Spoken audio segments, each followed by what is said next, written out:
Здраво на сите, јас сум Ана од Стартап Клуб Скопје, а вие гледате Стартап Револуција, подкаст поддржан од ProCredit банка. Банка во чиј центар се луѓето, бизнисите и животната средина.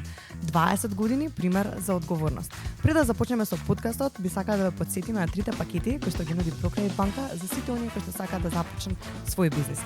Тоа се пакетот за стартапи, пакетот за млади предприемачи и жени предприемачи. Посетете веб страната на ProCredit банка и запознајте се со нивните услуги, бидејќи тие се секогаш тука за вас. А сега уживајте во подкастот. Тешко во општество во кое што живееме, некако сме научени на некакви други вредности, низ активностите на таа неплатена. Всушност се зароди идејата да се формира Финки и Финки тоа беше многу потпомогната од баш таа невладена организација.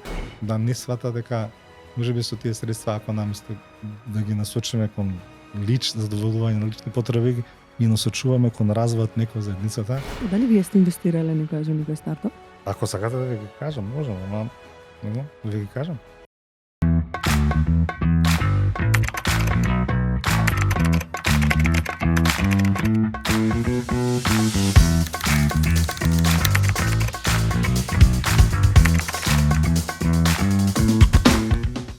Здраво на сите и добре дојдовте во 8-та епизода на Стартап Револуција. Мој денешен гостин е експерт од областа на информатичките технологии и долгогодишен универзитетски професор. Тој е исто така еден од основачите на најпознатата софтверска компанија Sivus и исто така е основач на две невладини организации кои што действуваат во делот на поддршка во развојот на информатичките технологии, како и нудат едукација и експертиза за наставници.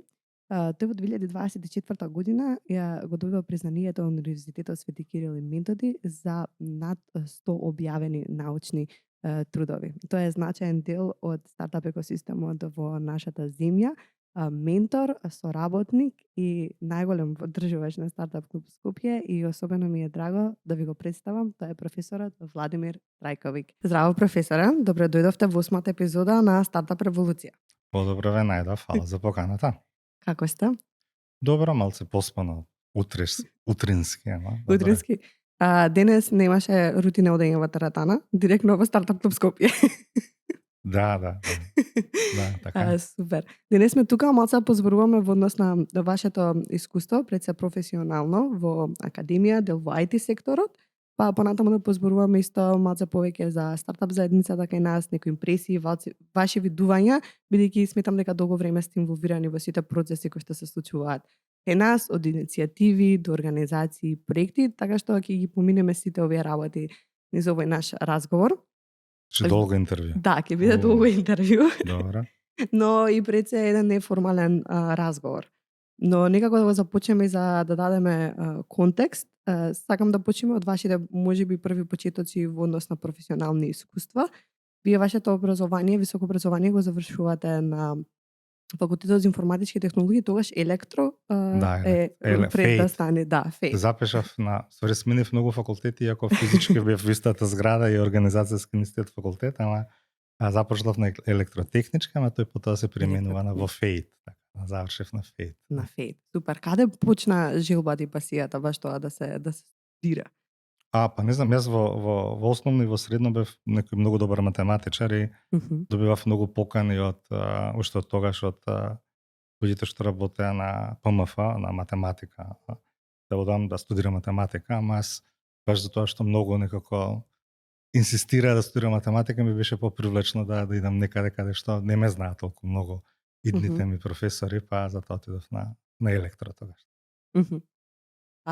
Дали претходно сте имале некој, пошто обично луѓето кои што одат на техничките факултети најчесто имале одреден интерес за технологија пред се, или како што кажавте за природните науки.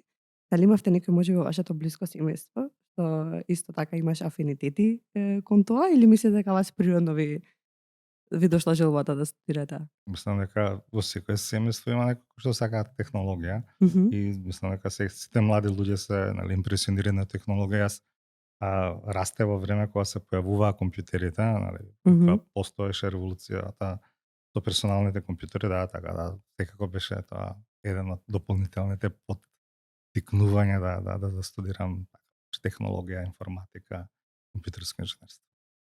Супер, да. И завршувате вашите студии, после тоа исто така магистрирате и докторирате. исто така. Така, Да. вика природна. Понатаму. Мора прво да магистрираш па да докторираш, да. Да, и Е. исто така се вработувате како професор. Не, прво после тоа? работев во Македонски Телеком, Мгм. а потоа од таму работев некој кратко време како консултант во Македонски бизнес системи и потоа од таму ме поканија да доам како асистент на тогаш на Електро и така се префрлев на Електро. Мгм. Ам, како беа тие први почетоци во однос на улогата како професор? Па прво бев асистент, не бев Да, професор, да. добро. А, па интересно нели, тоа ново искуство, ама и за време на студиите јас, нели, помагав на Мгм. другиве студенти, бев некаков тутор. И по принцип мислам дека релативно едноставно се прилагодев на тие нови предизвици. Паралелно едно време продолжив да работам како консултант и во тоа време дури почна како асистент млада, почна тоа искуството со предприемачките води во мојата прва компанија, ја коосневав со останатите содружници, да. Содружниците, добро. Супер, како беше тогаш атмосферата на факултет за разлика од сега? Уф, Кои се најголемите разлики што ги гледате? па за време на паузи не гледавме сите мобилни телефони. Може би зашто не постоја баш мобилни телефони, не постоја, ама не гледавме сите. И имаше се слушаше малку поразлична музика, да. И темите беа поразлични. Не знам, имаше еден многу популарен весник на што тоа се издаваше на Електрофакултет, студентски весник Алфаско. Денес нешто не постои.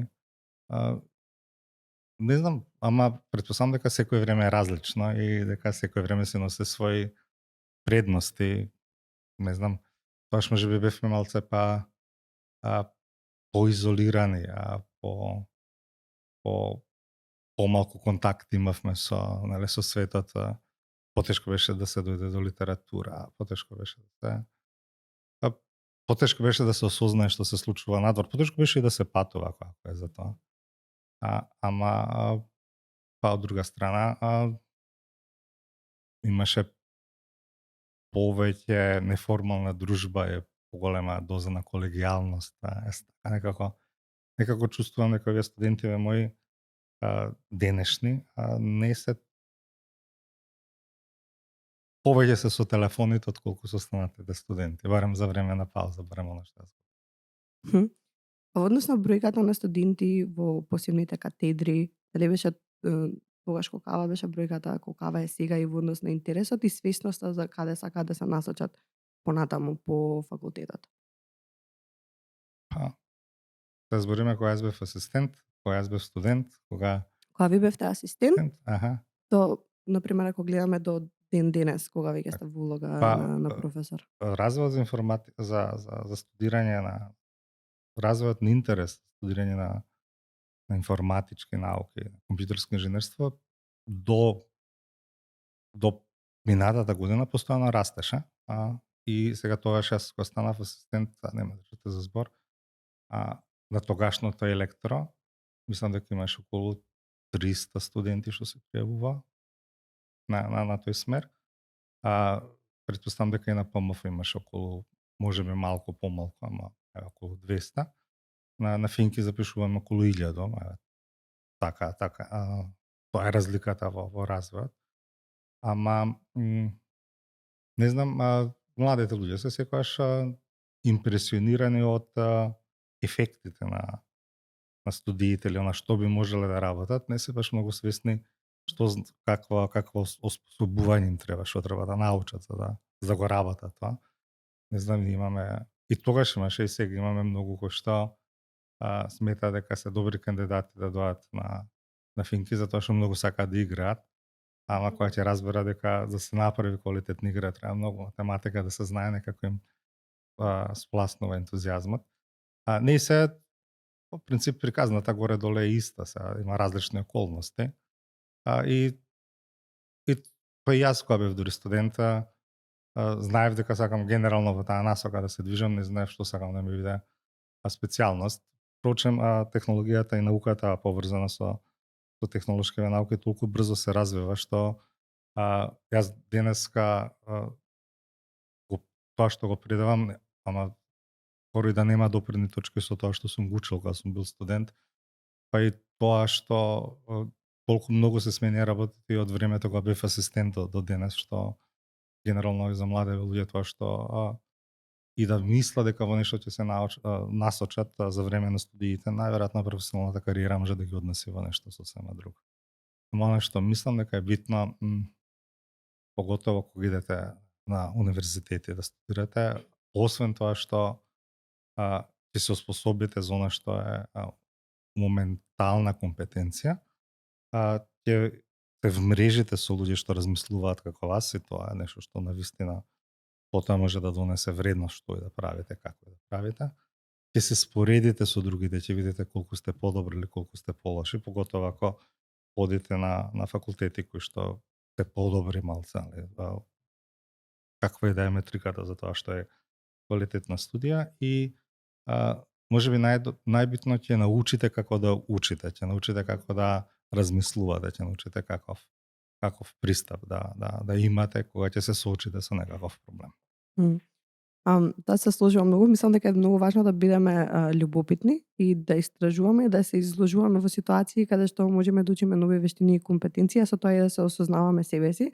Процесот на образование нели не завршува само со завршувањето на едно предавање, за окружувањето нели на одредени студии, туку е континуиран процес во однос на стекнување вештини, можеби надвор од студиите и таму каде што се наоѓаме, особено во делот на неформалното образование, кое што според мене треба да биде на дополнување на она што формално ние го стекнуваме во образовниот систем.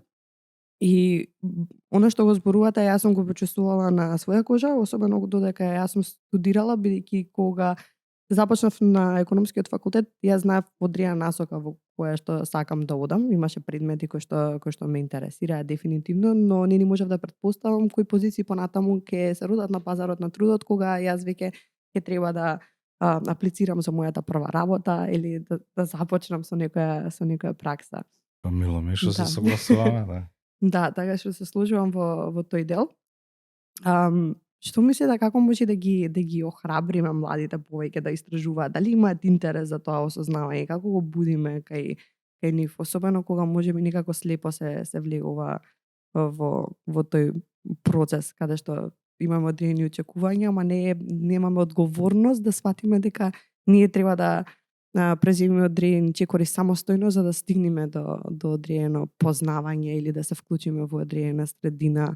Ова го зборувам од аспект дека јас додека паралелно студирав и се така доста и волонтирав и моите колеги доста го гледаат тоа како трошење на време. Така што не знам дали се заприметиле помеѓу вашите студенти која е атмосферата моментално, дали има желба да се вклучат во некои дополнителни активности, нивни иницијативи, тие неформални дружби што ги зборувате, што може ли постоја во вашите факултетски денови додека сте биле вие асистент, во која форма се наоѓаат сега? Верувам дека можеби постојат, ама некако има друга форма во која што се одржуваат. Па да, јас сум сигурен дека постојат и дека можеби само поинаку се рефлектираат во социјалниот живот. Тоа што го кажуваш, јас би го крстил како да ги не тераме младите луѓе критички да размислуваат и да не веруваат слепо на тоа што им се пласира. И тоа не е баш така едноставен проблем. Дали може да го генерализирам, дали се сите вакви или онакви? Поставувам дека не може, затоа што секој се приказна сам за себе, секој се има различни искуства, секој доаѓа од некој различно милје и треба да го прилагоди знаењето на и практиките на она што го очекува, може само да претпостави што го очекува во неговата професионална кариера. Дали имам студенти кои што, не знам, како поинаку да кажеме, кои што мислат дека студиите се апчиња, па ќе се напијам една апчица, ќе научам нешто, или дали имам студенти кои што мислат дека студиите се некаква трка со препреки, па треба да совладаат 45 препреки и после ги чека голема плата. Да, имам и тоа многу.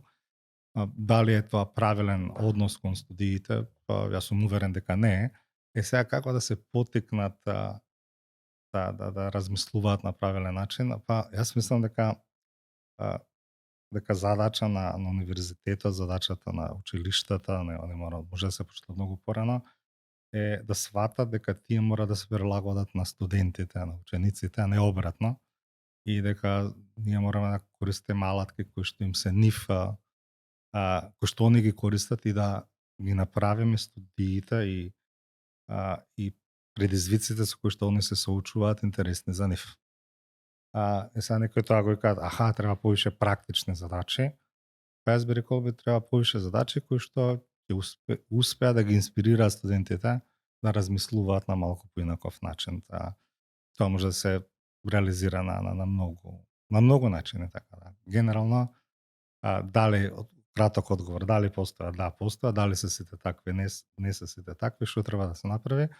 Па треба да се користат алатки кои што на правилен начин, алатки кои што се на располагање, кои што младиве луѓе веќе ги користат. Ако нешто им забрануваме, затоа што тоа го дефокусира вниманието на ученикот, на студентот, ама после дозволуваме после школскиот час, после предавањата, истото тоа да го користат и во професионалната кариера тоа мора да го користат, тогаш очигледно дека нешто грешиме. Треба баш напротив да ги охрабриме тоа да го користат. Не знам, во основно училиште да ги забрануваат мобилните телефони, а потоа очекуваат дека нивните ученици кои ќе се запослат некаде нема да ги користат тие, кои ќе се вработат некаде нема да ги користат тие мобилни телефони. На факултетите сега ги забрануваат користењето на алаткиве на вештачка интелигенција, а компаниите потоа ќе очекуваат тие да бидат користени, така да ние мораме да најдеме начин кој да ги вклучиме на вистински начин во образовниот процес, за да добијат и такви компетенции, такви вештини студентите. Не знам дали дав добар одговор. Да, и воедно допревте до нешто што е доста интересно кога ги спомнавте, особено основните училишта. Вие имате основано две невладени организации, може и повеќе, не знам, сега ќе ни откриете. Две од нив за со кои што јас се сретнав пред да дојдеме на нови разговор се ИКТ Акт и DigiEd, ако не грешам, кои што исто така се посветени на доедукација на наставниот кадар, професори и наставници, било во делот на информатичките науки, но воедно и како да применат ваков тип на алатки кои што ќе го подобрат процесот на образование. Може вие подобро ќе го да објасните ова, дали може малце да ја начиниме таа тема во однос на вашето влијание преку тие организации и која е нивната цел денес? Имам уште неколку коосновани, овие двете не сум ги основал, јас сум ги коосновал. Да се направи невладина треба да има повеќе од еден основач. ИКТ Акта беше креирана со цел да се зближат професорите од тогашно што предаваа информатички науки, тогашното електро, тогашното ПМФ, ами сите останати што предава информатички науки. Целта беше баш да видиме дали можеме да работиме заедно, а ИКТ Акта до ден денеска функционира, организира конференции, научни конференции по компјутерски науки, по инженерство. И мислам дека низ активностите на таа невладина, всушност се зароди идејата да се формира Финки, и Финки тоа беше многу потпомогната од баш таа невладена организација. Така да, тие помагаат, прават некакво, обезбедуваат простор за општествено влијание кој што потоа може да има за кој што може да има бенефити во одредена сфера. Дигет е невладина која што главно е фокусирана на професионален развој на наставници кои што предаваат информатика од основно и од средно образование. Таму се трудиме да покажеме како може да се користат алатки, да им дадеме ветер во грб на наставниците и да им покажеме дека не мора да чекаат само од, не знам, од училиштето, од директорите, од општините, од министерството, од Биро за развој на образование, нешто да се случи, туку да покажеме низ примери дека можат и они да покренат некава иницијатива и потоа тоа да се креираат некакви резултати кои што може да бидат применети во образовниот процес. Главно таму се фокусираме на креирање на отворени образовни ресурси, поврзани со дигитални технологии. Јас би рекол и во природните науки, не само во информатичкиве предмети, кои што можат останатите наставници да ги користат, и јас сум прилично среќен што таму имаме голем број на прилично успешни проекти сме препознаени помеѓу наставниците во Македонија и ги користат тие отворени образовни ресурси. Постоеше уште една претходно невладина, ама која што исто така која што правеше конференција во кои што наставниците се сретнуваат и може да се ги разменуваат добрите практики, ама еве некако се сме повеќе фокусирани на што се прави со Дигет. Не знам, тоа беше прашањето, не знам. Да, баш мислам убаво објаснување во однос на што е она што е во функција зашто се застапуваат и кои се активностите кои што ги имаат овие организации. Моментално во која функција сте и како сте вклучени во сите овие активности? Во ИКТАКата бев председател првите 2 години, чинам. И потоа, бев потоа некој време член, сега има други професори кои што се го водат, јас верувам дека тие еднаш кога ќе се воспостават и кога ќе дојдат на здрави нозе, треба некој друг да си го работи тоа, тие треба да им даваме само поддршка. Во Дигет сум вклучен како кооснивач, немам некаква посебна функција, ама еве секогаш кога ќе ме повика да организирам некакво предавање, да работиме на некаков проект, со задоволство се вклучувам таму, работат и други наставници кои што се врвни и други професори од други универзитети. Немам некаква посебна функција, да. Јасно. Дали се поврзувате преку овие организации, можеби некои проекти со други наставници кои што се од други држави, дали разменувате други знаења со нив, и како е образовниот систем кај нив, некои практики кои што се корисни, кои што тие ги споделуваат со нас и обратно, дали постои таква поврзаност? Да. Сега пак конкретно за Дигет да го збориме. Работуваме со наставници од Шведска, Финска, Франција, Германија, Норвешка, Шпанија, Италија. Повеќе земји, да. Европски пред се, иако некои членови од Дигета беа и во Америка и таму се поврза и со наставници од Америка, така да сега зборам за моиве искуства преку проектите што сме ги соработувале. Но што интересно што и голем дел од тие наставници доаѓаат во Македонија и кога ќе доаѓаат еднаш два пати, после доаѓаат и гледам и без да ги поканиме, сакаат гледно да видат што работиме тука и не посетуваат и бараат да најдат начин да работиме заедно. Еве само последниве неколку месеци напишавме, чинам, 3 проектни апликации за да обезбедиме тоа вмрежување да се зголеми уште повеќе. Да, постои интерес и секогаш кога нешто се прави искрено и кога, не знам, се прави за да се направи некаков општествен импакт, тоа лесно се препознава и луѓето веруваат во таа искрено. Слично како ја ти ова што го правиш со овој подкаст, луѓето ќе те слушаат ако препознаат дека има некаква вредност. Верувам дека исто со било која таква неформално здружение или формално здружение кое што сака да направи општествен. Се сложувам. Сакам да ви заблагодарам многу општо за целиот придонес, вложената енергија кога ќе помислам на вас, првото нешто на што ми текнува е вмрежување, поврзување некако на различни точки, институции, организации кои што можат заедно да креираат некој поголем бенефит во општеството, барем тоа е мојата некако асоциација за вас како личности, се нешто на кои што треба да го кажат. Присетувам и јас зборувам за можеби моите лични впечатоци. Особено бидејќи некако моето прво осознавање за вас било преку вашата вклученост во одредени хакатони и неформални здружувања каде што имале одредени надпревари, требало да има некоја иновативна идеја, вие најчесто се биле во улогата на ментор или судија. И ова што го зборуваме сега или сакам чисто да давам едно објаснување, бидејќи навлегов малку во делот и на образование, тоа што го правите преку вашите организации, сметам дека ова е важно, бидејќи сите овие импликации кои што ги има образовниот систем и неформалното образование влијаат во општата средина на нештата и вредностите кои што се градат околу нас. И соодветствено тоа влијаат и на моментот кога некој ќе праша па дали младите се подготвени или да бидат иновативни или да започнат своја компанија и слично. Мислам дека сите овие работи со кои што се соочуваме и за време на образовниот систем и неформалното образование понатаму отвораат една средина или можности ние така да размислуваме или веќе да ги имаме алатките и вештините да се осмелиме нешто да започнеме. Така да ова сакав чисто да го дадам како објаснување на зошто е важно да ги разговараме овие теми кои што ги начнавме со вас.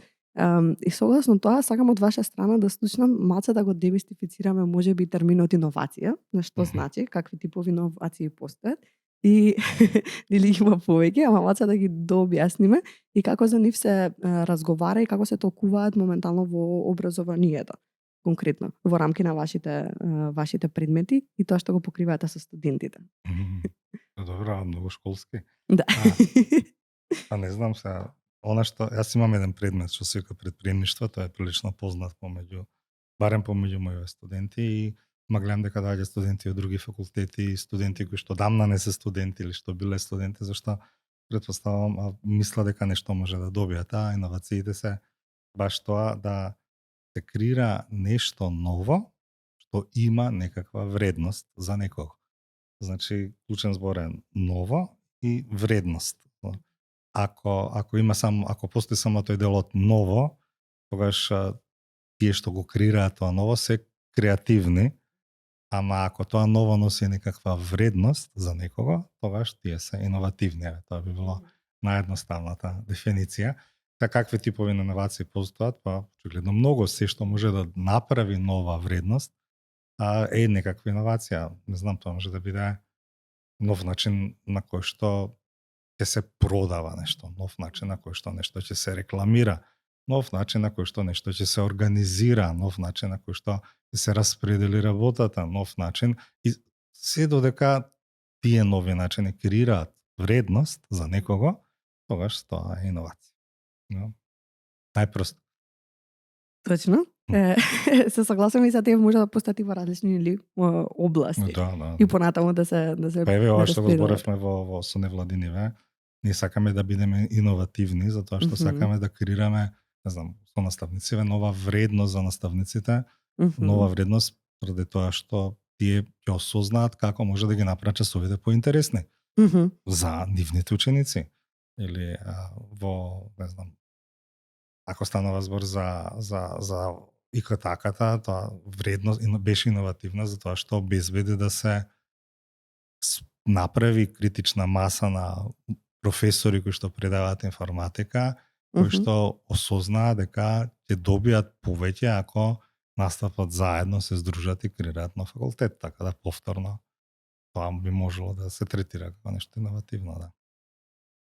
Какви беа тие моменти? Како одеше процесот во бидејќи го спомнавте основањето на Финки? Колку време траеше сето тоа и што се требаше да се подготви за да се начне од почнувањето? Па на не беше факултетот. Било кој пат кој што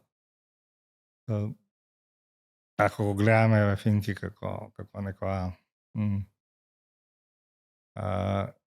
како некој иновативен пристап кон формирање на нова образовна институција, било кој пат е трнлив и тука има многу актери кои што се вклучени, сите имаат своји идеи, своји желби, тие сите треба да се стават низ пат и некако да се координираат и да се спојат во нешто што ќе донесе заедничка вредност за сите вклучени и потоа тоа е покомплицирано кога имате па треба да формирате институција за која што треба да даде дозвола универзитетот, па потоа државата, владата, министерството.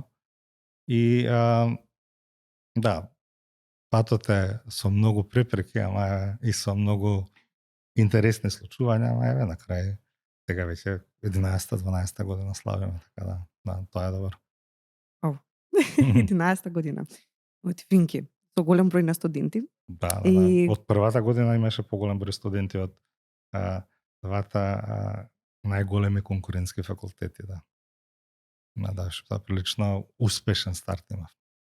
Да, ги спомнате вашите предавања, особено тие по предприемништво и во мојата генерација, особено студентите најмногу ги паметат по гостите предавачи некојаш кои што ги викате, излагањата кои што ги имаат. Колку често се случуваат тие, кој импактот, дали после тоа има некои дискусии врз основа на тоа што го зборуваат предавачите, кои се предавачите кои што доаѓаат? Па, всушност, ако една од идеите на предметот, кој што сака предметот да ги постигне како цел, кој што не може баш лесно да се стави на хартија, да помогне во креирањето на некаков екосистем. затоа што стартапите, ако зборуваме, они мора да функционираат во некаков екосистем. Доколку не постои екосистем, е многу тешко. Тоа кажам од лично искуство, затоа што сум бил кооснивач на стартапи, кога стартапите не беа толку многу модерни или многу популарни и многу поедноставно се случува кога постои екосистем. И сега за да постои екосистем, треба да обезбедите изложеност на сите чинители кои што го градат екосистем и баш поради тоа јас во некојаш се чувствувам како продуцент за време на тие часови, затоа што секоја недела треба да има нов предавач кој што ќе биде релевантен, кој што нема да се повторува, па дури да бил во некој од минатите години треба да кажува нешто ново, не може баш истото предавање да го раскажува и да, тоа значи дека не стои. Па викам секоја недела, па да, можеби ако имаме 12 недели со плюс минус некоја со предавања, се гледам да имам барем 10 на гости. Многу често не е еден гостин предавач за време на предавањето, туку некојаш доаѓаат и по двајца, тројца. Затоа сакам кога тие часови се во блокови од по 3 часа, иако тоа како звучи можеби напорно на прв поглед кога некој ќе рече, треба 3 сати да го слушам, барем еден од тие 3 часа имаме некаков гостин предавач кој што или кажува за некаква студија за случај, или зборува за некакви нови иницијативи, или кажува за разговара за некаква нова идеја која што сака да имплементира.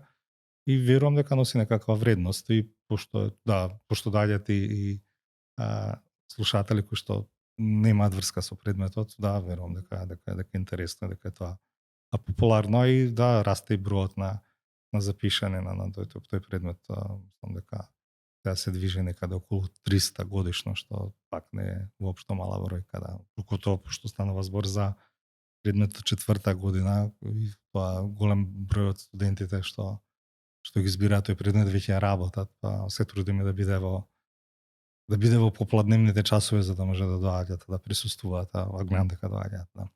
Супер, што е важно кај луѓето кои што ги викате како предавачи? Тоа е важно како профил да го има таа личност, што е важно да го пренесе пред нив, мислам, покрај нешто што го прави како процес или нешто што сака да отпочне, дали е свој бизнис или нешто што прави во заедницата. Дали ви е важно и нешто како ги пренесува таа личност, своите искуства, како вредносно се поставува пред студентите и како им ја долува поголемата слика? Ајде да зборуваме за критериуми. Прво треба да има основивачи на стартапи, треба да има основивачи на стартапи кои што се млади, кои што се блиски по возраст до моите студенти, за да моите студенти сватат дека ако он можем и јас така.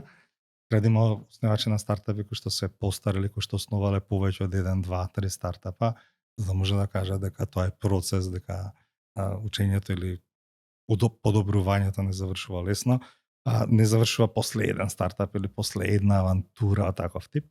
Треба да има луѓе кои што се поврзани со финансискиот свет, со инвестиции, за да покажат друг дел на екосистемот. Треба да има луѓе кои што се поврзани со акселераторски програми, инкубаторски програми, не знам како стартап Скопје, тие ми беа минатата година, се надам дека ќе доаѓате оваа кога ќе ги поканам.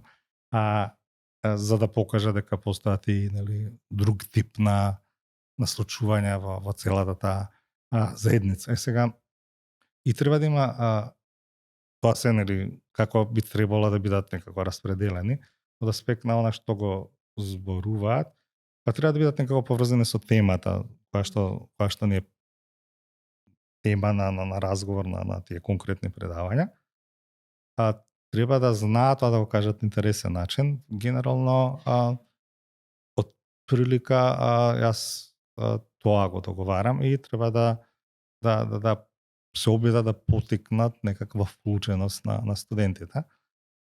Сега студентите се стимулирани затоа што обично јас се трудам на тој предмет да го представам за наетот, што треба да се направи.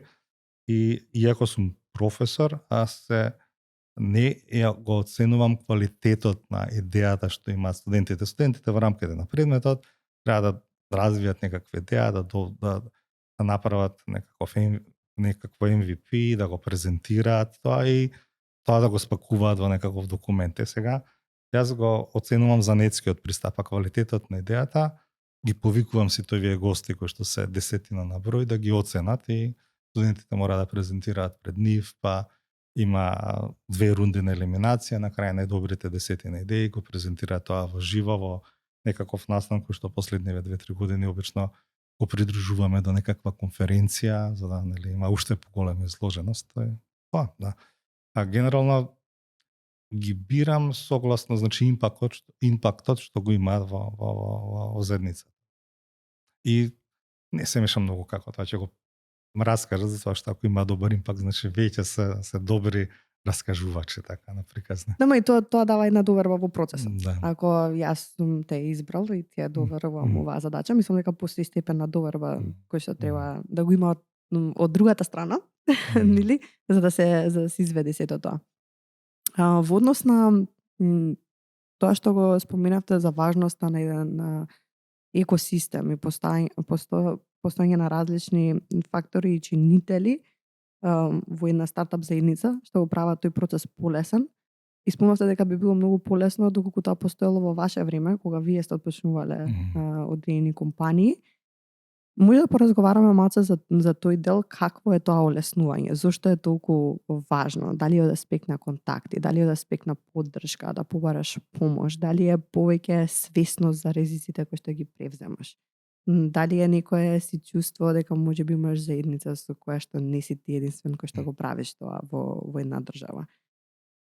Некое можеби такво гледиште, кои се сите тие аспекти кои што се важни и воедно да функционираат заедно и да се надополнуваат. Да, тоа да има функционален екосистем, не само екосистем.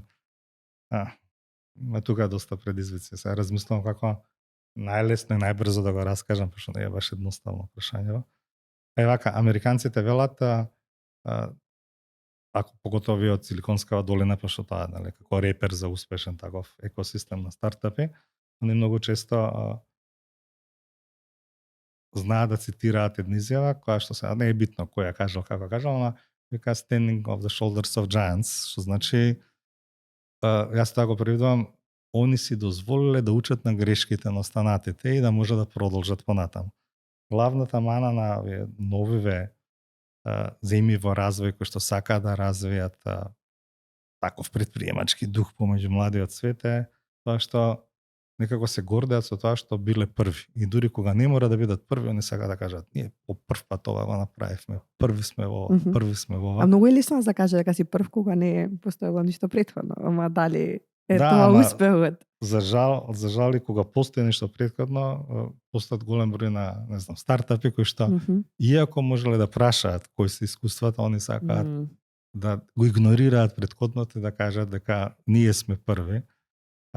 И не знам, на почетокот дури кога сакавме да споделуваме наши искуства во новата генерација стартапи, беше тоа, бевме третирани како што сега вие барате, вие нешто да не сакате тука да не искористите, да не прелажете. Стварно? Но така испечатоци? Имавме такви. Сега се различни времиња. Вие вашето искуство денеска не држи вода.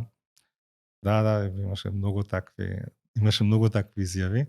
Значи тоа беше таков бампир, не беше баш без пречки.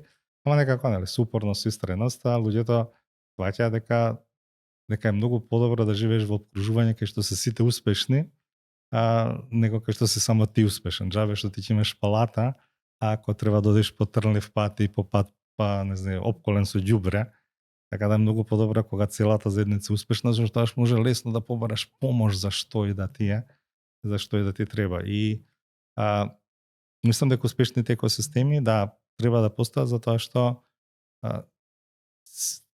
кога имате некаков стартап, нели, како беше ново и што има некаква вредност. Тој делот ново значи дека идете на територија која што не ја познавате или која што не е позната. И затоа е добро кога идете на таква територија, секогаш има некој нов предизвик, некаков проблем што треба да се реши. И затоа е добро да бидете окружени со луѓе кои што биле во слична ситуација и кои што можеби имаат одговор како да постапите во некоја конкретна ситуација. Затоа треба да постојат екосистемите за да се помагаат, и генерално тоа ги прави, нели, успешните заедници различно од неуспешните каде. Сега, тоа претпоставам дека е најбитно да се создаде систем во кој што секогаш ќе знаете дека можете да се обратите на некој кој што знае некако да ви помогне, да ве поддржи во тоа што или да ви даде некаков совет, кој што можеби нема да биде најдобар, ама ќе ви извади од состојбата во која што вие се наоѓате. Правите нешто ново, секогаш ќе има такви, ќе има повеќе од што можете да замислите, така. И затоа е битно такви, и поготово е битно во таквите екосистеми да бидат вклучени луѓе кои што имаат и искуство, зашто они го поминале патот, ама и новодојденци, затоа што тие ќе имаат некакви свежи идеи кои што ќе може да ги пласираат, кои што ќе може да бидат тестирани, и да има луѓе кои што се специализирани во одредени области, за да може да си дадат помош на некои такви прашања. Многу е тешко еден човек се да знае и не треба да се гордееме со тоа што ние по прв пат правиме нешто, поготово ако не сте прашале дали некој друг има некакво искуство. Цела среќа што денеска тоа помалку се случува, него што знаеме пред некоја десетина години или пред 20 години може да. Клучен збор заедница, особено во некој екосистем, тоа заедничење и правење на нешта заедно. Јас многу поврзувам моментот исто како што за едно дете it takes a village to raise a child. Тоа секам дека така е исто како за некој стартап кој што се развива кај нас. А особено, дури можеби тоа што го споминавте, можеби нема да го имаат најдобриот одговор, но можеби ќе имаат личноста која што треба да поврза да ви го даде одговор кој што ви е потребен. Кој што исто така е од голема корист. Ова изјава 3 пати ја слушнав последните 2-3 недели. Да. Може многу луѓе се поистоветуваат со тоа. Ама во принцип се сложувам со неа дека е многу полесно ако одите низ некој пат заедно со некој други, ако имате кого да прашате за... И сега, тука има и други прашања кои што можеби ги скокнавме прелесно. Треба да се изгради доверба, нели, за да можете да прашате некога за совет, треба да му верувате. За да можете да верувате на советот, пак треба да имате некаква доверба во човекот. Како тоа да се гради?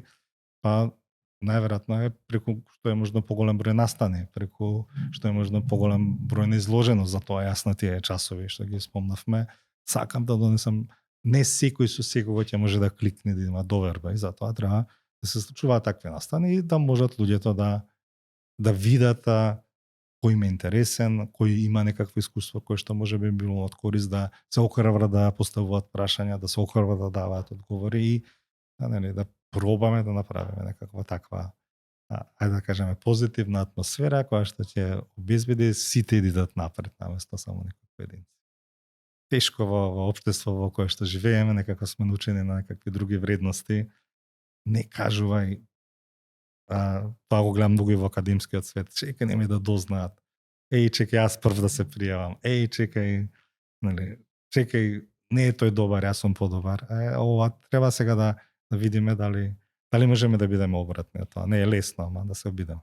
Од мојата работа со млади, барем настани кои што сме ги организирале од типот на иновацијски кампови и слично, има доста моменти на не би сакале други да слушнат за мојата идеја, да не ни ја украдат.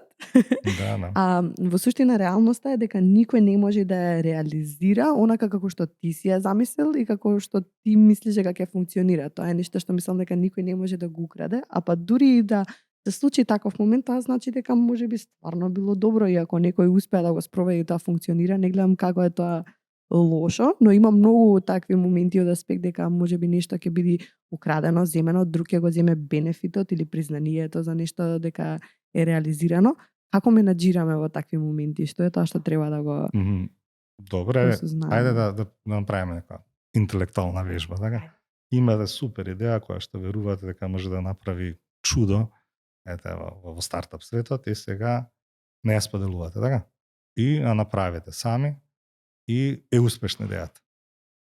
Зарем не мислите дека некоја поуспешна компанија ќе рече: види, вие направија нешто со многу малку ресурси, тоа е многу добро. Јас имам 10 пати, 100 пати, 1000 пати повеќе ресурси од нив, ајде да ги копираме, да земеме дел од тој колач. Тоа сигурно ќе се случи, тоа се случува во секаде во светот, ќе се случи кај нас.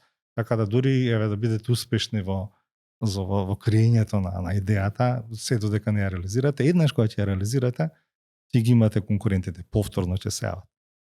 Сега така да од тоа нема спас, така.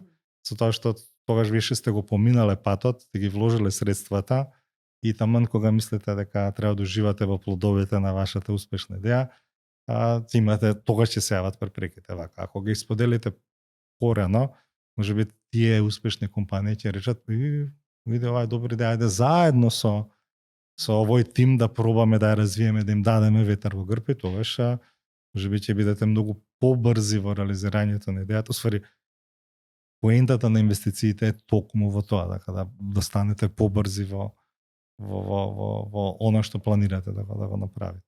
Така да дури не гледам како ќе се спасите од конкуренција ако идејата навистина добра. Така тоа би го раскажал, да.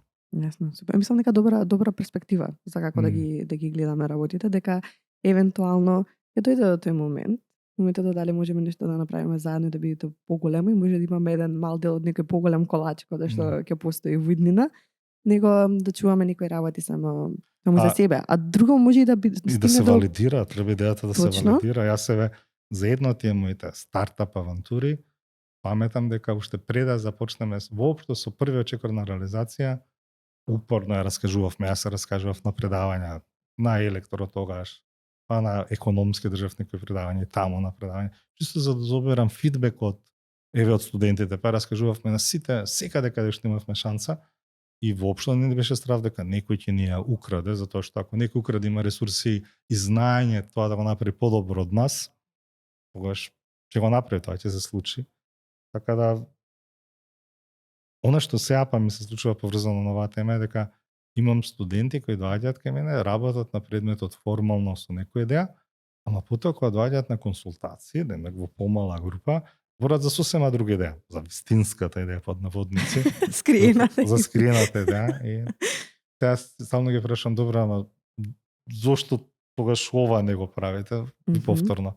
За да некој не е јас, нели јас сум тој што ајде имам повеќе ресурси од типичен студент. Ама гледаш, они не се плашат од мене, ама се плашат од колегите, дека некој. Тоа исто абсурдно, ама да до ден денеска тоа се случува, така да. Ова е многу интересно. Не знам дека има такви моменти, ама ми има смисла. Да. Особено од активностите на кои што сум била дел, кај што постои толку голем страв. Мислам дека можеби насоката треба да биде како може оваа јас иницијална идеја да ја подобрам, да ја тестирам, да добијам повеќе информации, да може ќе оди во друга насока, ама да бидам отворен кон процесот, него само толку да ја штитам, толку да вложувам енергијата во тоа, ова е само мое или на нашиот тим, туку малце поголемата слика на тоа може да се случи. И мислам дека овие размислувања исто така влијаат и врз екосистемот некогаш и нештата што се случуваат. Да, ама и не само, значи јас пробувам некако така да кога го структурирам во 3 дела, треба било која програма или предметот му иде. Првиот дел е идеизација, значи како да дојдеш до идејата, како да валидираш. Вториот дел е како да ја спакуваш, како да почнеш со работата, како да ја презентираш и третиот дел е како, ако си успешен во првите 2 дела, да обезбедиш брз начин таа да скалира, да се развива, да дојде до што е можно повеќе луѓе. Генерално, ако не успеш брзо да ја валидираш идејата, нели ова, криењето на некако те спречува да ја валидираш, може да се случи многу енергија и труд да вложиш, а и потоа таа да не носи вредност на доволен број на корисници за да може да биде исплатлива да се реализира. Сам дека имавте веќе гости на. Да. А дали вие имате некој добар пример од можеби предавачите кои што си имале ваши бивши студенти кои што добро го изоделе тој процес на брза валидација на идејата и на тестирање? Да, имаме биле и тие ваши гости, не знам. Не знам, имам неколку, не знам. Ајде да почнеме со. Многу ме интересира. Добро. Па не знам, можеби Хеј Ричев е добар пример, така? Тоа што вика Хауицер, Хауицер ја валидира идејата без практично без линија код, оригиналната идеја. Со обичен и мислам дека има и за тоа некакви предавања. Што знам потоа да, тие нека биде добар пример. Драго, доколку време за кафе. Апсолутно. Ти благодарам. Со секој испиено кафе во Стрекја бар и Стрекја Русидер вие го поддржувате Стартап Клуб Скопје, така што следната кафе пауза направете ја токму кај нас.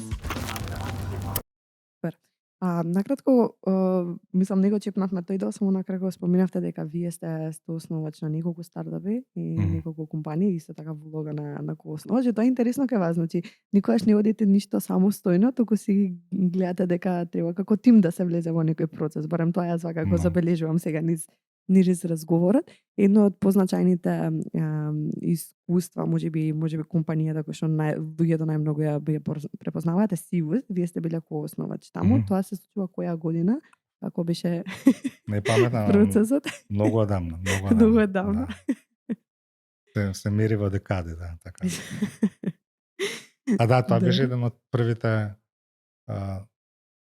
од првите компании во Македонија која што се бавеше со аутсорсинг и јас некако бев тоаш во Телеком, а ми понудија во Телеком да бидам директор на компјутерскиот центар, а јас тоа не го прифатив и излегов во Телеком, моите мислеа дека сум ненормален, за да отидам да се бавам со консултантство, паралелно да размислувам да формирам фирма каква што до сега не постоела, каде што ти ќе правиш нешто за некого во странство, за да дадеме контекста.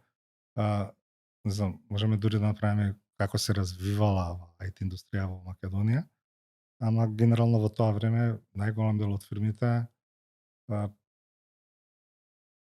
работеа за државни институции, па потоа се појавија некои, не знам, приватни компании, типот на компании за сметководство, за пресметка на плати, самопослуги, и се правеше софтвер за нив тука и се продаваше хардвер. И одеднаш се доаѓаш со идеја дека ќе правиш за некои странци. Ама па тоа беше добро затоа што имаше многу интересни проекти, а луѓето во тоа време се уште потешко може да заменат од државата, нели, за професионален развој. Така да немаше баш многу голем избор ако сакаш некаде да работиш и да биде различно од она што останатите го нудат, што беше прилично досадно. Нели, ваму или таму ќе дојдеш, немаше потреба многу да се рекламира, нели. И сега тоа се појавија голем број на такви добар модел, иновативен модел. Се појавија многу такви компании. Ама проблемот со тие такви и до ден денеска се појавуваат, ама проблемот со тие компании е што ти може да растат најсимплифицирано како што расте бројот на вработени, затоа што профитот таму се мери во број на продадени работни сати. Таа се добива и знаење, има многу позитивни ефекти, поготово ако претходно во екосистемот не постоело такво знаење. Ама па има лимит за тоа што сме ние мала земја со прилично ограничен број на ресурси, сега може да направиш да бидат студиите попопуларни, ма повторно, колку може да бидат попопуларни, толкава е популацијата на земјата. И затоа сега мислам дека е право време, не сега, него 10 години, да се зборува за поинаков тип на компанијата, мали стартап компании кои што работат на сопствени продукти кои што би ги пласирале на глобалниот пазар и затоа јас во последно време менторирам токму такви компании. Зошто тоа го правам? Затоа што сум и бил и дел од таква компанија и сум покажал дека, или сум научил дека со релативно мал број на вработени, не знам, 20, 30, 20, можеш да имаш илјадници корисници на глобално ниво и да правиш обрт кој што се мери како најголемите македонски компании. И тогаш е сосема поинаков тип на вредности, затоа мислам дека сега е времето да зборуваме не само за Македонија, туку за регионот, пошто после декади на добивање на искуство во работа во компании каде што правите софтвер за други, да се обидеме да направиме софтвер за нас. И затоа јас главно менторирам и работам сега со такви. И затоа не сакам да зборам за тие минатите стартапи, затоа што мислам дека да, потребни се, така се добива знаење, се добива искуство, ама условно кажано нивното време помина. Тешко дека ќе направите нова локална аутсорсинг компанија која што ќе може да вработи 200-300 луѓе. Тоа зошто? Затоа што прво постојат многу такви. Мгм. Ќе си зедете по едни со други, второ, Мгм. ако сте толку добри, па ќе дојде некоја компанија од надвор, ќе отвори представништво, ќе понуди 10 пати поголема плата, не ради тоа што им треба, туку за да ги затвори овие локалниве компании, затоа што има поголем буџет. Тоа е исто како самопослугите, нели, постојат малски самопослуги, потоа ќе дојде некој голем ланец и ќе остане само една, две, Мгм. три големи самопослуги. Па во принцип истото се случува на тој пазар. Ама од друга страна, ако имате собствен продукт, тоа што е сосема поинаква прика. Јас за тоа би се фокусирал на тие Наградење на разговори, на собствени тие ефекти. теми. Да. Супер. Која ти е можеби најголемата лекција ни сите тие процеси на основање на тие компании, на тие односи можеби и со партнери кои што се во компанијата, што е можеби што се го изгледа како најголема лекција што и до ден денес е нешто што го советувате или го препорачувате кон луѓе да бидат внимателни или дека треба да го знаат во процесот чисто од аспект на совет. Да зборуваме ако од аспект на екосистема е прва така да почнеме. И ова го зборувам не само за нас, ова го зборувам секаде во регионот, па дури во, знам, бев пред некој месец во Берлин на таква стартап конференција, ама стануваше збор за оној источниот дел од Берлин и тој помалце развиен од западниот и тие имаат исто така се проблеми. Има доволно инвестиции, има доволно средства, ама сакаат поврзо да се развиваат и таму дори го кажав истото. Две клучни работи се, треба да се градат мостови. И треба да секој мост носи нова вредност. Мостови по најопшта смисла на тој збор, значи да се поврзат стартапи од со иста природа, да се поврзат инвестициски куќи со стартапи, да се поврзат различни региони. Ние, например, ако зборуваме како екосистем, македонскиот стартап екосистем е многу мал, по било која основа. И на било каков начин третиран. И единствена шанса ни е да настапиме регионално. Значи мораме да се поврземе барем со соседните екосистеми. Какви да се пречките, колку и да биде лесно или тешко, ако сакаме да успееме, мораме тоа да го направиме. Немаме друг избор. Тоа е првата лекција. Втората лекција, вие можеби да бидете супер успешни, супер брзи, супер добри, ама ако секогаш почнувате од нула, сите останати ќе ве победат. Не знам, нека има две земји, така, два екосистема. Ако секоја нова генерација почнува од нула и може да изоди следната генерација 100 километри, па следната генерација 200 километри, а вие претходниве почнуваат кај што застанала следната генерација, они можеби ќе бидат индивидуално поспори, ама разликата по напредокот ќе станува се поголема и поголема. И затоа мораме да пробаме да учиме на грешките од другите. Мислам дека тоа нас тешко не иде.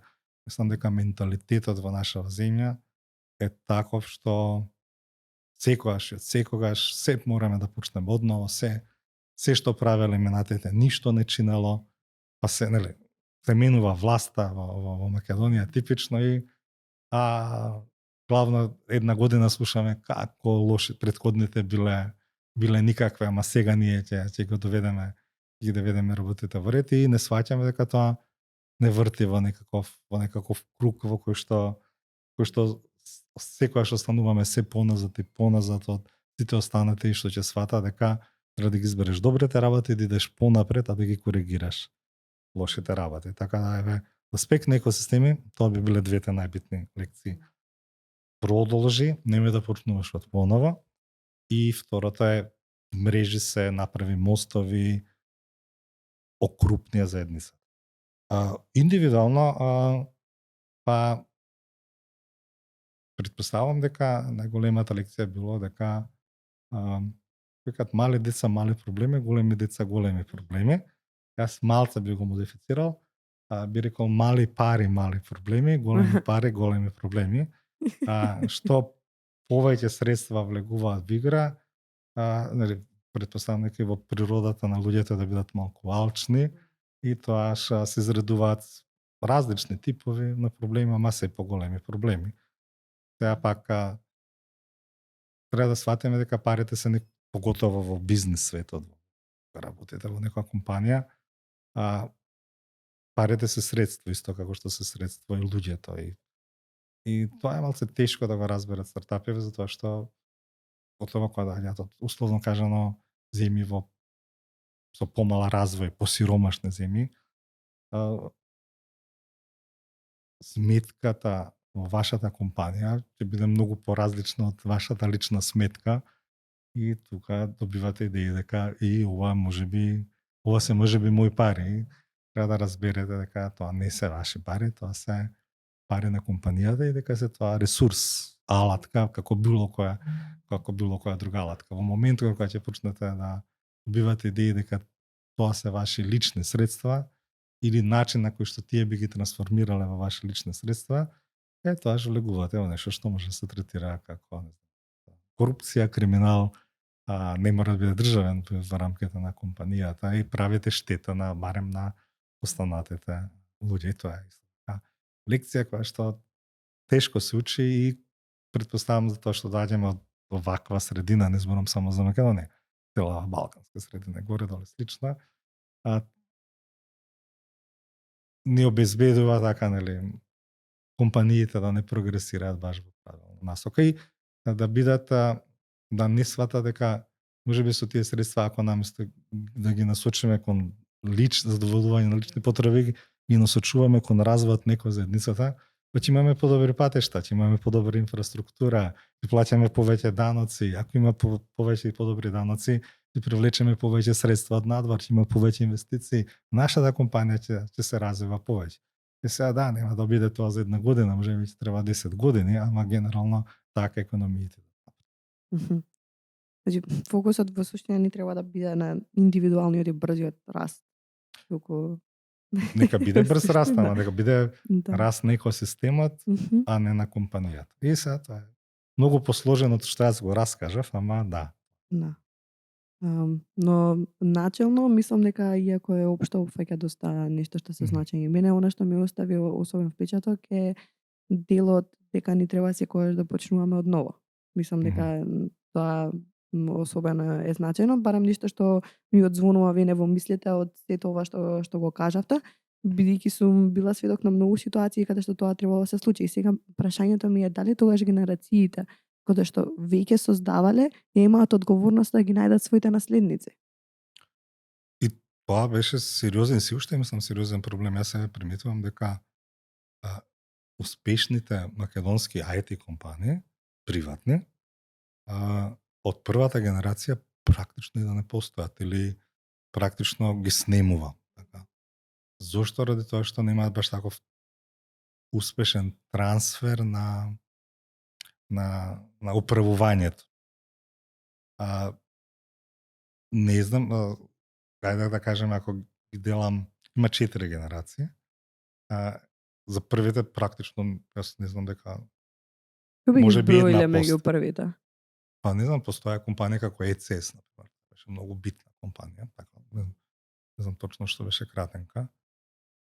Ако зборуваме за ова периодов откако постои Македонија како држава, Неоком уште постои, меѓутоа мислам дека развојот на софтвер практично е занемарен, така повеќе се безбедува хардвер инфраструктура, па дури го продаде дел од телекомуникација, што беше како инфраструктура, тоа би било таа првата генерација.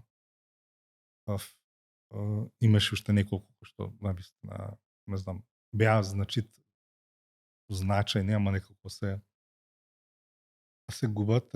Втората генерација се овие генерации, нели, ова фирми како што практично се продадоа, пошто еве и Сивус веќе не е македонска компанија, Нецетера веќе не е македонска компанија, ама тоа беа тие кои биле македонско-шведска, македонско-швајцарска, ама сега се чешка и германска, американска, не знам точно која е сега компанија таков тип.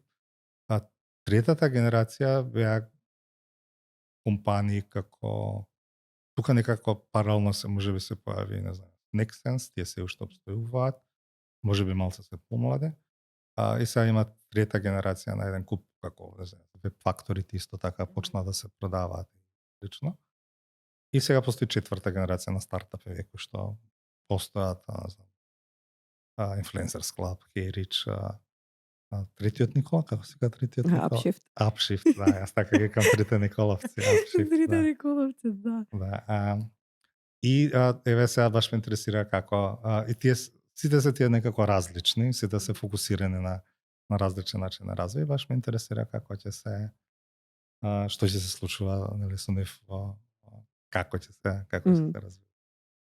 Мене тоа што ми било особено интересно е дека за одредени компании кај нас ги поистоветуваш со нели една личност е како лицето на тој бренд.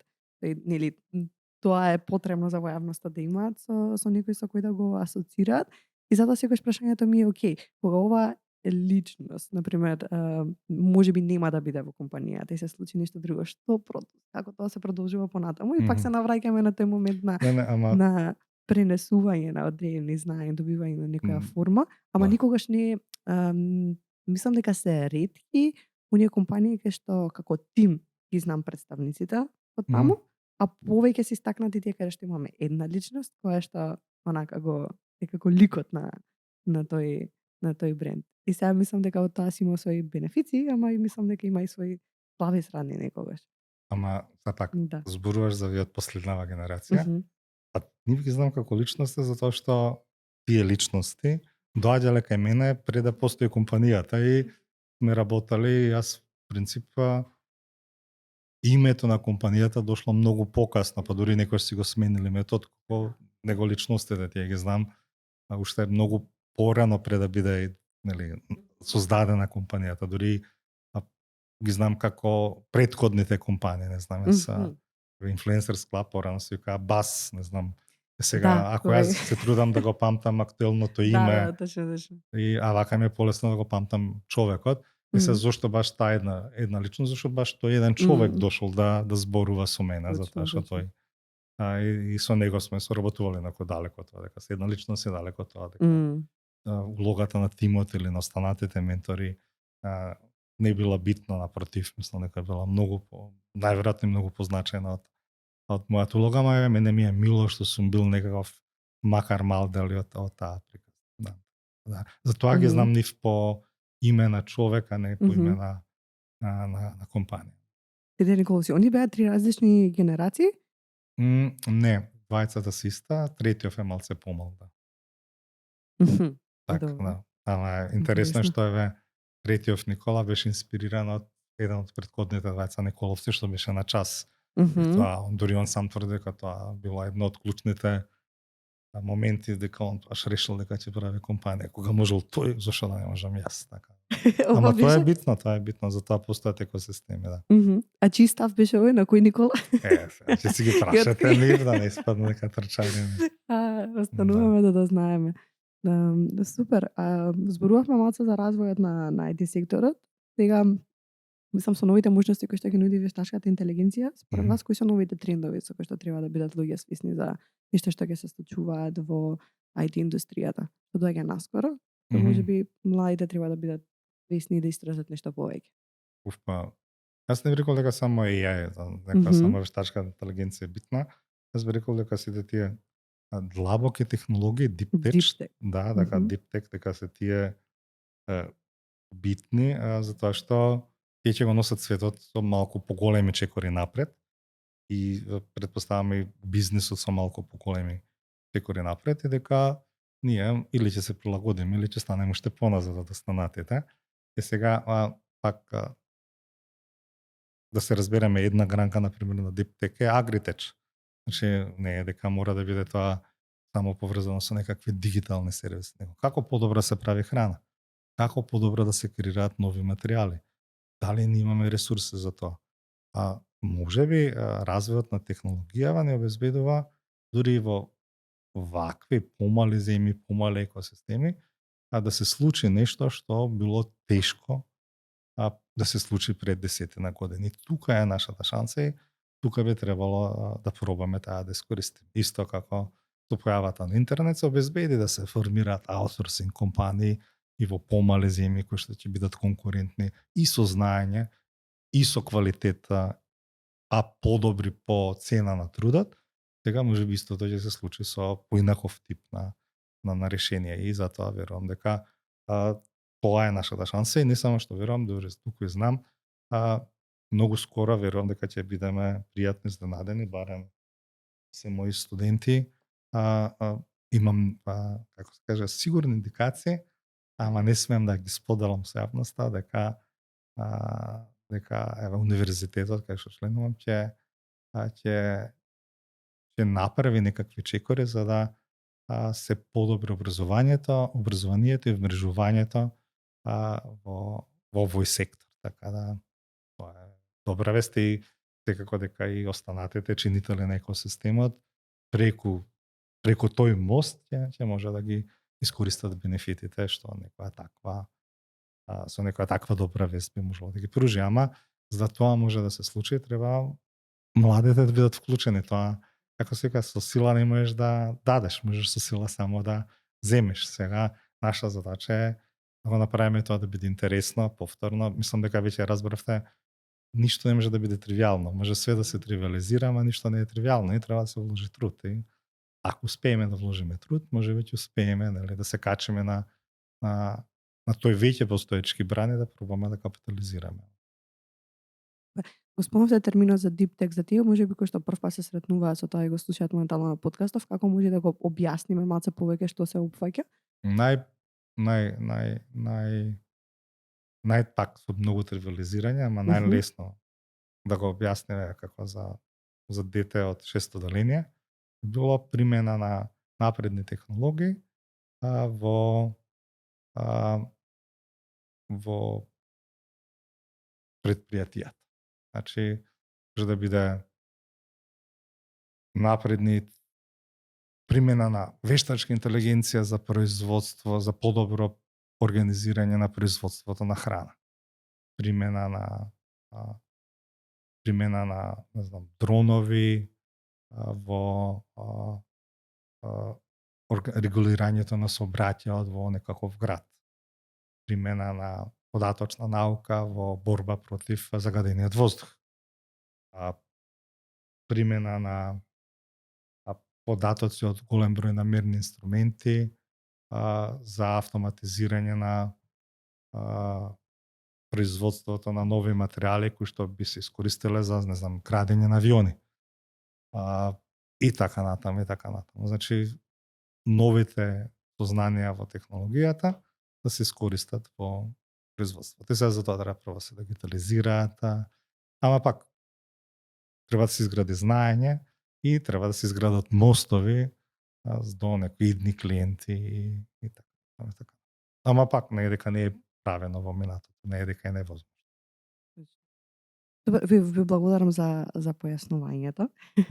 Моја терминологија, се надевам дека сите кои што се интересираат за ова ќе можат да истражате ништо повеќе или доколку имаат некоја идеја да знаат дека можеби сега е времето малце поактивно да размислуваат на истата. Кога сме веќе кај идеите, вие втора година поред бевте ментор на инкубаторската програма Имам идеја. Значи дури од почетокот, првата ни беше минатата година 2024, така и почнавме оваа некако во иста година ги отворивме двата повици.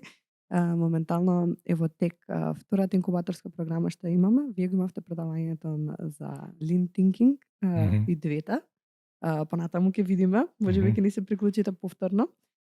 И сакам да ви се заблагодарам многу за одвоеното време што нели бевте дел од програмата, придонесовте и кон други луѓе да дојдат да се приклучат како предавачи. Воедно да поминете време со новата генерација на можеби предприемачи. Ние сме свесни дека они отпочнуваат едно искуство тука, можеби ова нема да биде првиот успех, но е многу важно да се запознаат со процесите. Така што моето прашање е кој е вашиот совет до сите моментално кои што започнуваат со некоја реализација на некоја нивна идеја, градењето на тим или имаат нешто иновативно што планираат да го пласираат на пазарот, колку внимание треба да обрнат на таа вредност што можеби ја создаваат. Тоа како некој совет кон новите генерации.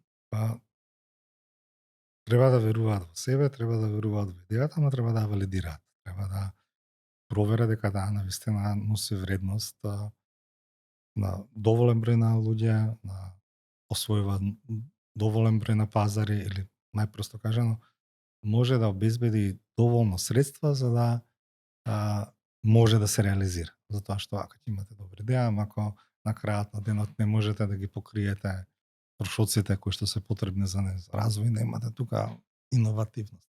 Бизнес имате само некаква добра идеја. Значи, за тие стартапи во рана фаза да валидираат и втор совет е дека иако тие се сите некако, не знам дали така, тоа модерно се зборуваат за тоа како се имаат идеја и ќе добијат некаква инвестиција од ваков или таков тип, да, такви инвестиции постојат, ама треба да бидат свесни дека инвестицијата ќе ја добијат најлесно кога нема да им треба. Значи, треба да пробаат да доведат идејата во фаза во која што таа ќе биде одржлива, дури тогаш инвеститорите ќе дојдат за да направат таа полесно да скалира. Таков тип на инвестиции се добиваат полесно од овие инвестиции кои што они сега ги очекуваат. Третиот совет би бил дека ако сепак се решат на инвеститори, тие пред се ќе инвестираат во тимот, а нема да инвестираат во квалитетот на идејата, и затоа треба многу да внимаваат кој е знаењето, кој е капацитетот, каква е синергијата помеѓу членовите на тимот. И сето тоа ќе се смени како они ќе се развиваат, ама се зборуваме за стартапи од таква рана фаза во некаква инкубаторска програма. Апсолутно. Професор, знаете што никогаш не сум прашала, дали вие сте инвестирале некојаш во некој стартап? Да, во повеќе од еден, ама во принцип тоа не мора да биде предмет на некаков разговор. Да. И се уште инвестирам, да. Супер. Не, само ме интересираше, не мора ништо да навлезиме во тоа, само така беше чисто любопитно. Од тој аспект, бидејќи тоа што го зборувавте сега, апсолутно е многу важно. Ние кога правевме селекцијата на идеите кои што би биле во инкубаторската програма, едно нешто дека што најсериозно го гледавме, тоа е тимот, нивната позадина, нивното дејствување. Општо ни е важно пред се колку од нив се подготвени да примат фидбек, односно да добијат некоја повратна информација за одредени корекции и подобрување, како ќе се сносат со тоа, колку брзо напредуваат, како комуницираат и помеѓу другите луѓе во заедницата. Мислам дека е многу важно, особено кога знаеме дека можеби инвестициите во прва, односно во рана фаза, или пред се во луѓето, кои што се таму, и дека понатаму идејата може да се менува и да добие некоја друга насока, но е најважно колку тимот или можеби првичните основачи се посветени кон тоа да го изведат патот. Дали сметате дека доколку од почетокот има тим место индивидуалец, кој што е со идеја, дали вие посигурно еве да пример, ако ја ставиме капата на инвеститор, дали ми сметате дека има поголема сигурност кога се инвестира во тим, макар да бидат два коосновачи, наместо еден кој што доаѓа со идеја, дали некоја што ви влијаело? Дали има некоја улога? Значи, или не? Во општ случај да, ама во принцип не можеме да го генерализираме, затоа што сепак зависи од типот на идејата, индустријата на идејата и така натаму. Не знам јас. Ако имате бизнес идеја која што е поврзана, што знам, со анализа на микробиоми, значи некој микробиолог дојде и има некакви знаења, што знам, од вештачка интелигенција, и се тоа има таков единствен, уник скил сет, може би доволно интересен да биде, да биде инвестибилен. Ама ако има само едно знаење, а сака да прави нешто, не знам, со вештачки, ама нема друг член на тимот, може би треба прво тоа да се среди. Така да све зависи од кој е тој скил сет и каква е. Ти зависи од ситуацијата. Да. Јас не би можел, мало да секогаш е посигурно да има тим, што тоа кажува на инвеститорите дека тие знаат, не знам, да надминат некаква конфликтна ситуација, зашто веќе обстојуваат со месеци, така имале некаков проблем и го решиле. Ако сте еден сам, тоа дава порака дека може веќе имате конфликти, како тоа да видат, како да се заштитат инвестицијата инвеститорите, ако не може би вие конфликтна личност, како ќе го покажете тоа ако не сте во тим, така дека знаете да се работувате со друг. Сам пак, може би веќе имате вие некаков доказ за тоа. Ама генерално да, полесно е во тим, ама зависи од конкретниот проблем што го решавате и од конкретниот скил сета конкретните вештини што ги имате. Да. Дали кога сте ја направиле одлуката да инвестирате, кои беа нештата што би биле важни? Дали тоа била областа во која што се наоѓа, например, компанијата или стартапот? Или имало некои други... Да збориме за моите. Прво да бидеме јасни. Јас далеко од дека сите мои инвестиции били успешни, а всушност мислам дека и сум изгорал, така дека тоа многу средства и тоа исто така ми било некој предмет на учење и сега сум за тоа многу повнимателен. А второ, така сум работел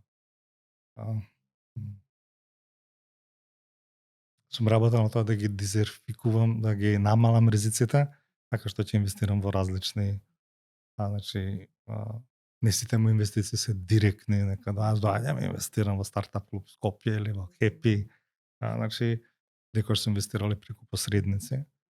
Ама во принципа, ако зборувам како инвеститор, ако мојата цел е за да обезбедам некакви средства, тогаш сакам да имам, да го намалам ризикот на да ги изгубам и да го зголемам шансата да ги да ги зголемам средствата кои што биле инвестирани. И сега ако сакате да бидете инвеститор, не знам, мислам дека нашата публика не е многу заинтересирана за тоа, условно кажано треба да ги заборавите тие пари, значи тоа се пари што ги ставате на страна и тие работат тоа што треба да го работат. Барем тоа е моето размислување. Не може да очекувате дека тоа што ќе го инвестирате ќе за 6 месеци ќе направи некакви чуда. Зошто? Затоа што дел од портфолиото ќе ви расте, ама дел од портфолиото ќе се намалува и треба да имате, да бидете спремни дека не сите вести секогаш ќе бидат добри, поготово има многу влијанија, нели? Војната во, не знам, можеби сте инвестирале во некаква фирма за хардвер и се случува некаква војна и одеднаш каналите за дистрибуција на добра кои што ви треба кога работи хардверот се прекинат и целиот тој сегмент на индустријата нормално дека ќе падне и вашите инвестиции ќе ги изгубат вредноста, или не знам, сте инвестирале во Тесла и гледате сега што се случува со акциите на Тесла, сте биле многу среќни ради тоа што тие растеле со не знам со каква вредност. Така да не треба да на кратки патеки да бидете среќни или несреќни со тие. Нејасно.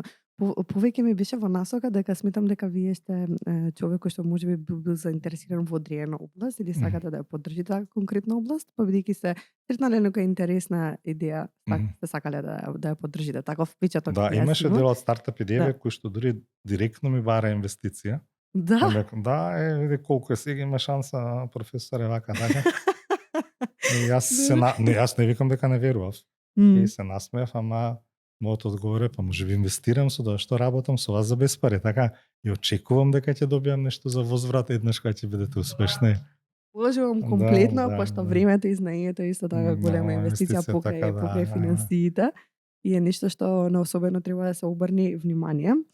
Тоа го зборуваме многу и со оние стартапи кои што се во инкубаторската програма, дека во иднина кога ќе бидат во некои преговори со инвеститори, тоа е нешто што треба да го истражат, нели?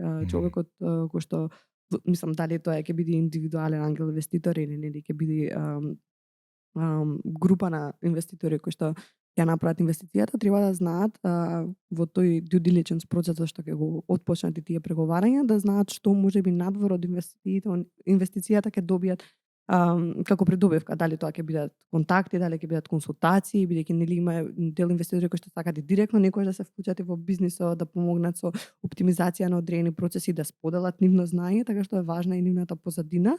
И ја нашафуваат има чисто за да го разговараме и да бидеме посвесни за тој момент и од страна или на некој што потенцијално би инвестирал, но и од другата страна што треба да се зема како предвид.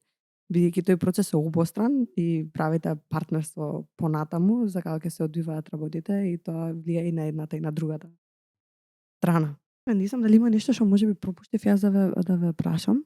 Нешто што кажа во другиве интервјуа, можеби згодно за што зборевме за образование и за стартапи и како тие се поврзуваат едно со друго. Факултетите пред се те учат на еден тип на размислување што се вика системско размислување.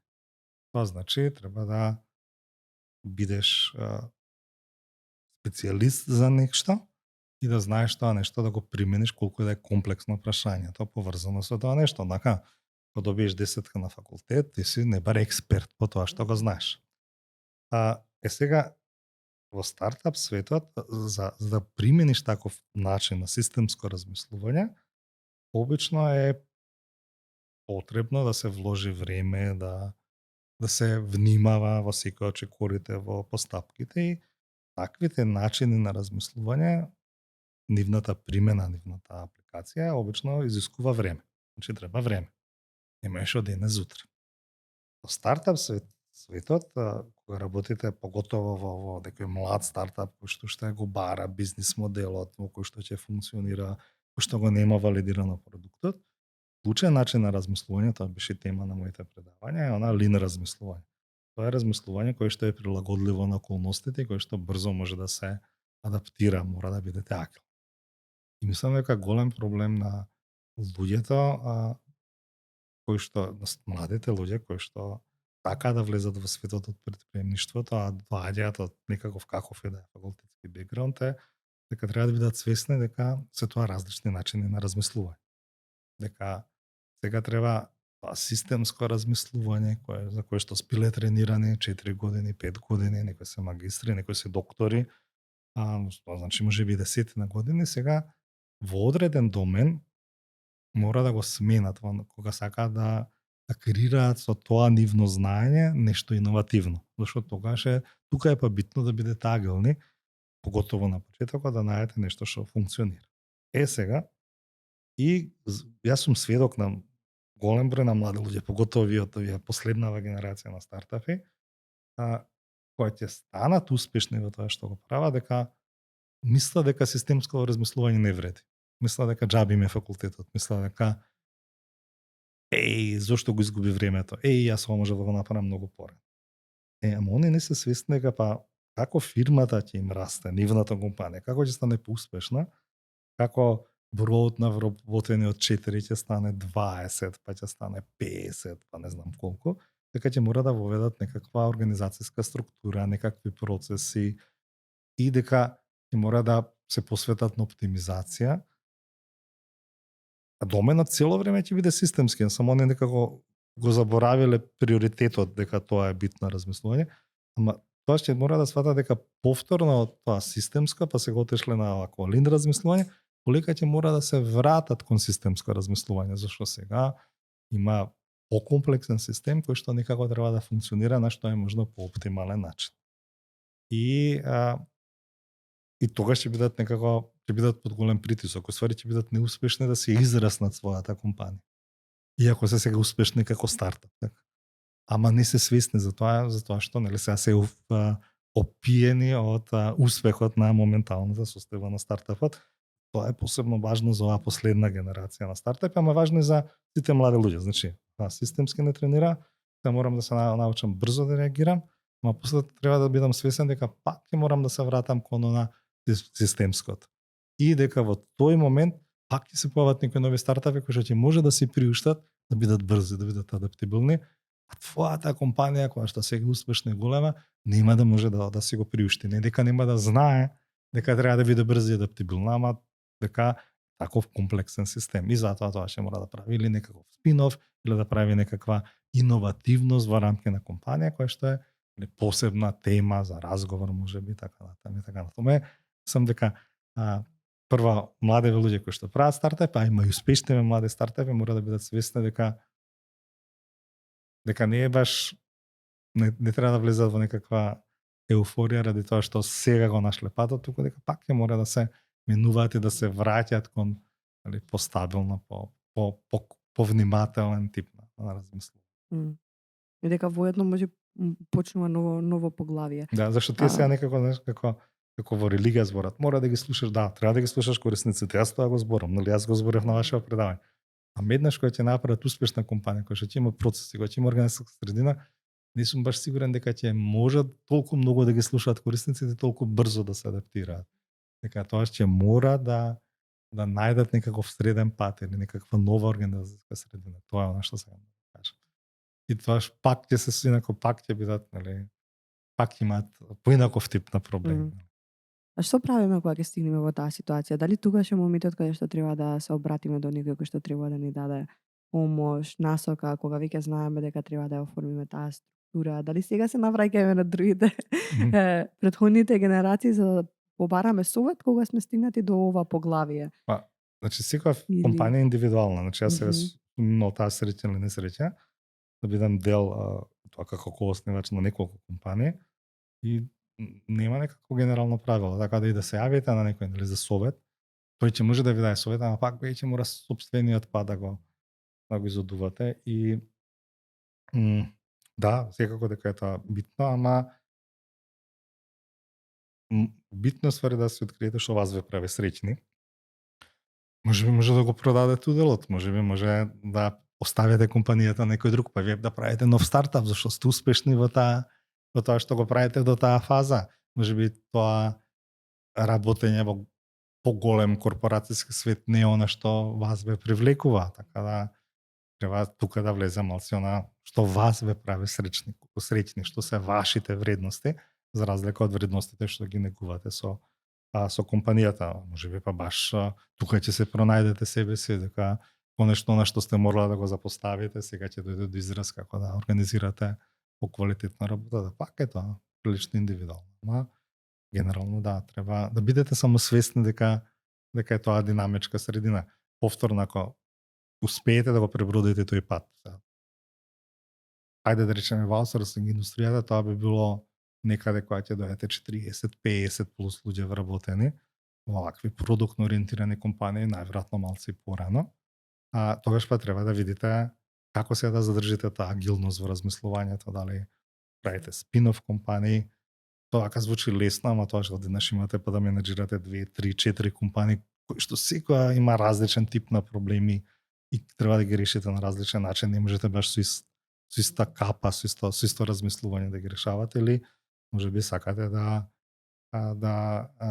се фокусирате само на еден сегмент од индустријата или на еден сегмент од процесот, дали можеби ќе донесете нови луѓе кои што ќе ви ја раководат компанијата, а вие ќе правите нешто сосема друго, така да има многу и тука има многу опции, ама зборот ми е едно што е константно е дека ќе има промени. Тоа пак не е моја мисла, ама треба да бидете свесни за тоа, да. Точно.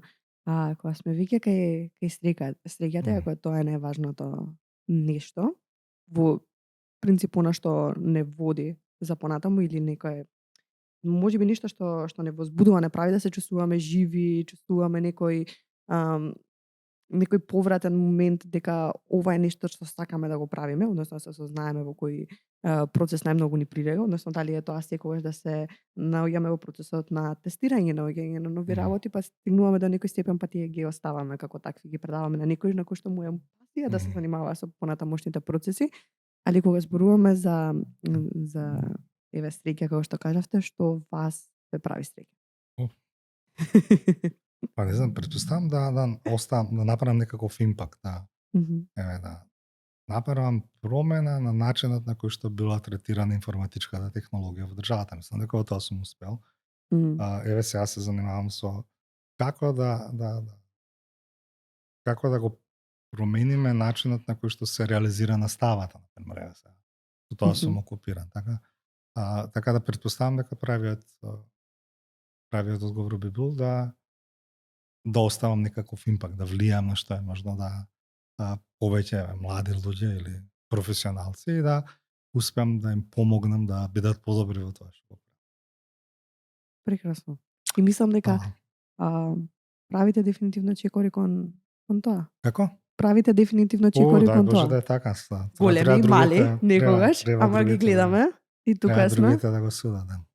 Да, и се надевам дека исто така ќе има и други луѓе со кои што ќе ја делат вашата пасија и можеби ќе ги продолжат понатаму работи. Па има такви други луѓе, да, само да се надеваме дека она што до сега многу ретко се случуваше, тоа е дека гледам дека се појавуваат стартапи кои што чувствуваат потреба дека треба да вратат назад во задницата. Да еве надам дека тие ќе бидат се повеќе и повеќе, зашто само така ќе успееме, дека не мора еден човек да ги носи сите, нели, да рече дојде туку 10 такви ќе се јават, па тоаш во следната итерација 100 такви ќе се јават и веќе ќе може да станува збор за некако функционален екосистем во кој што нема да гледаме и овој го прави исто како јас, и како туку некако по природно тоа ќе се Точно, и реши. секој ќе го знае можеби своето место поле на действување и како може да се обратиме кај некој Да, други и и кој е споделиме зашто информации. најдобар е така. Точно, Зашто не може сите точно. за се да бидат најдобар. Професоре, моментално сме при крајот на нашиот разговор и секоја епизода на Стартап Револуција ја завршуваме со прашање кое што е поставено од нашиот претходен гостин. Е сега она што ќе биде интересно, пошто ние во меѓувреме снувавме една бонус епизода која што гледачите нема да ја видат до еметувањето на оваа епизода. И тоа значи дека нема да знаат кој ви го поставува прашањето, но тоа не е ништо страшно и не за нив ќе биде изненадување. Но прашањето е следно.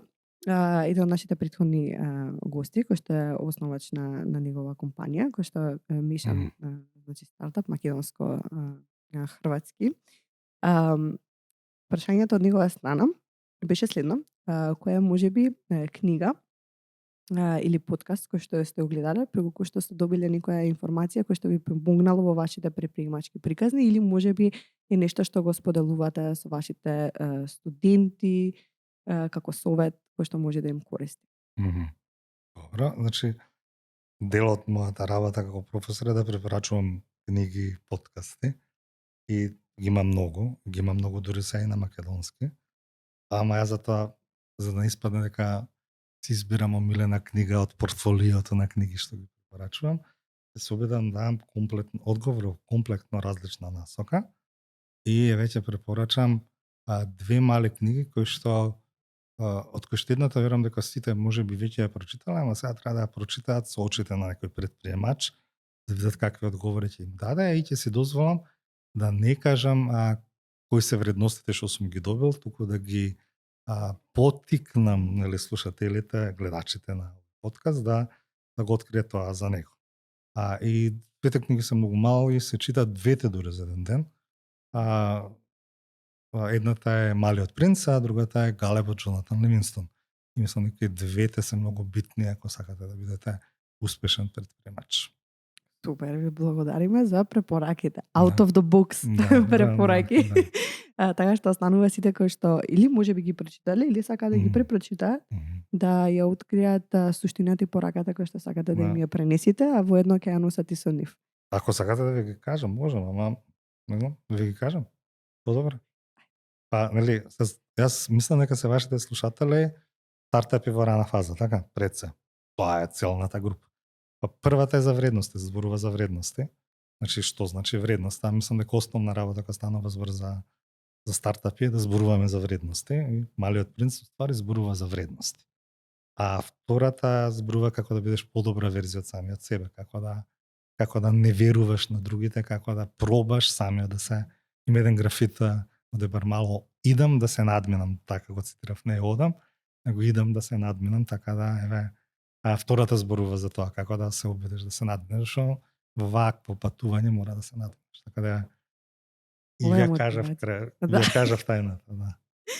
Да, и ова ми е мотивација, јас сакам исто така сега да ги препрочитам. Малиот принц мислам дека одамна не сум ја препрочитала како книга и ова е убаво навраќање.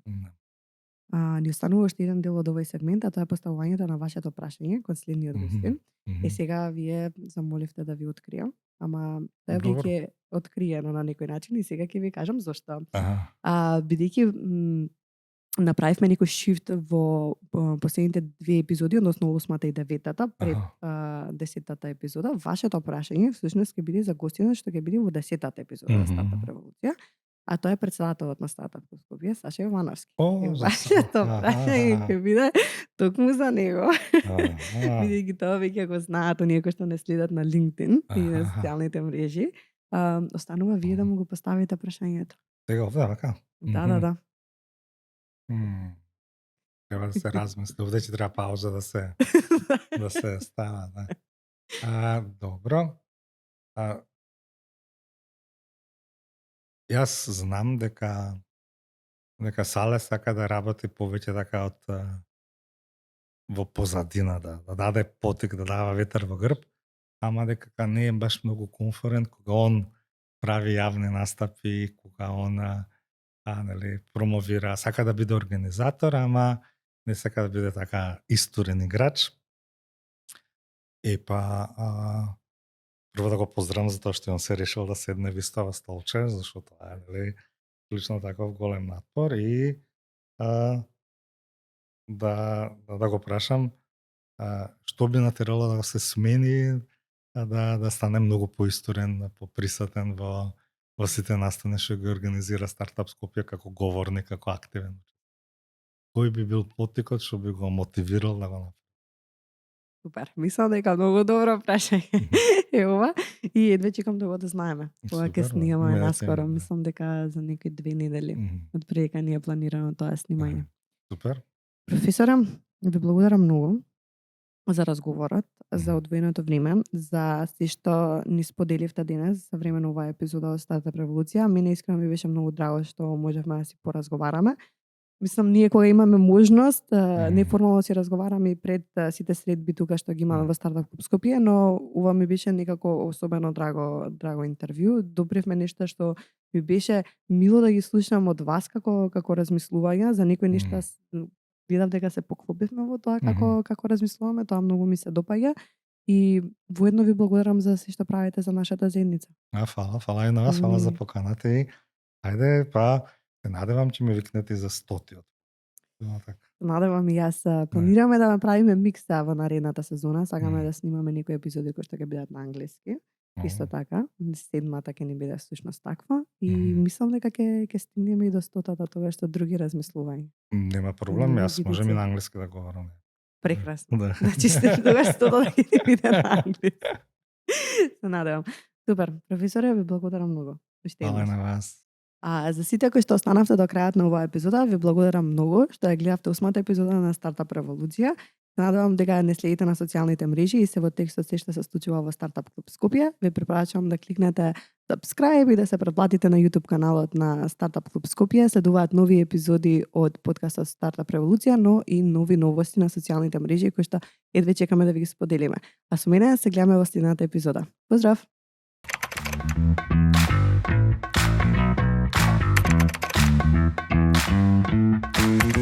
Thank you.